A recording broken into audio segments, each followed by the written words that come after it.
This is fascinating, David, because the Opel division and the associated Vauxhall unit of GM Vauxhall being based in the UK, Opel all around Europe, they don't make any money. So why on earth would Peugeot want these divisions?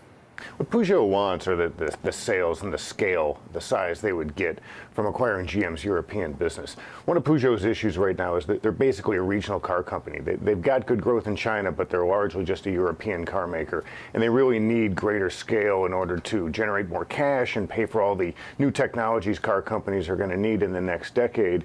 They're just too small to really be a big player right now. And they see acquiring Opel and Vauxhall as a way to get at that. And GM sees a way to get out from under a unit that's lost billions of dollars for them for really 20 years.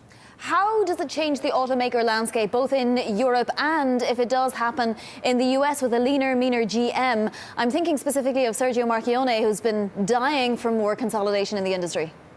Well, this would be good consolidation in the industry because you would probably see some either factories closing or at least reducing capacity in Europe. And the big problem with the European business, particularly for GM, is you just can't get pricing there. Everybody's selling small and mid-sized cars and kind of small and mid-sized minivans and SUVs, and they just don't make very good margins. They don't get very good pricing because everybody's piled on top of each other in this cage match of a business over there.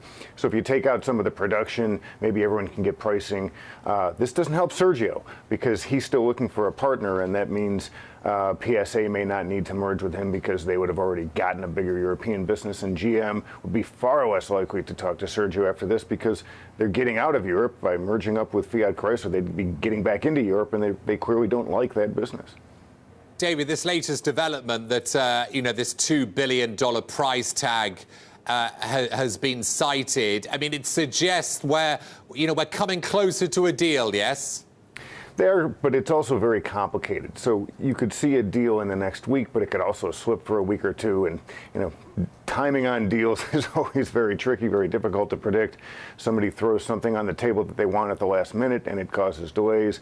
In this case, you have a lot of moving parts because you're going to have to smooth things over with 3 different governments because you've got factories and engineers in the UK, in France, in Germany.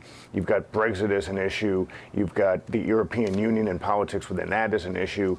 And you've got new governments coming in. So it's going to have to be handled delicately. And you've seen a charm campaign from both companies in the last week, just trying to tell unions and governments that, hey, it's not going to be a bloodbath. So that is causing delays. And then you've got big pension liabilities that someone is going to have to assume, or in GM's case, keep. And there's a lot of back and forth there as well. So it's quite complicated.